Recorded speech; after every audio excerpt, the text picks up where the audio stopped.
Palanpur Ahmedabad highway પર છાપી નજીક આંગડિયા પેઢીના કર્મચારીના દાગીના ભરેલા થેલાની લૂંટનો મામલો।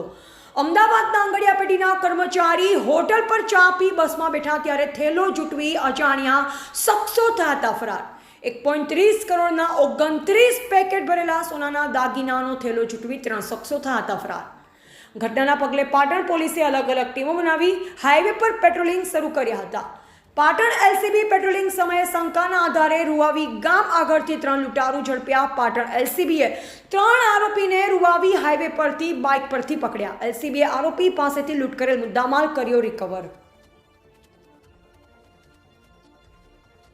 રોજ સવારના 8:45 વાગ્યાના સુમારે શ્રીરામ હોટલ છાપી ખાતે રાજસ્થાન પરિવહન નિગમની બસ અમદાવાદ દેસુરી રૂટની રોકાયેલ, તેમાં 2 અજાણ્યા ઈસમોએ આવી પિસ્ટલ જેવું હથિયાર બતાવી આંગડિયા પેઢી અમદાવાદના કર્મચારી પાસેથી 29 સોનાના દાગીનાના પેકેટ તેમજ કાળા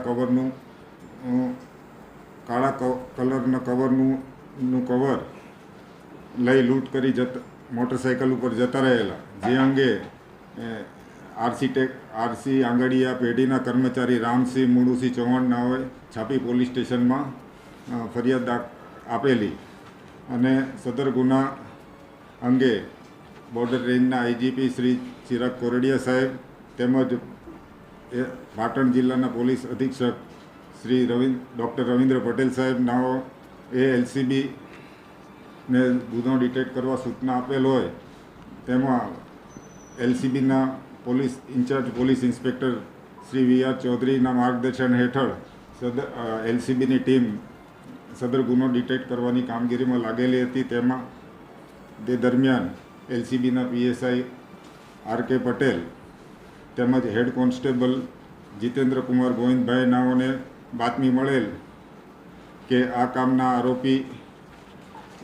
એક આરોપીએ તેના મળતિયા સાથે મળી સદર બનાવને અંજામ આપેલ છે, જેથી સદર આરોપીને બોલાવી અને પછી પૂછપરછ કરતા તેઓ ગુનાની કબૂલાત કરેલી છે, તેમજ ગુનામાં ગયેલ મુદ્દામાલ પણ કબજે કરવામાં આવેલ છે અને સદર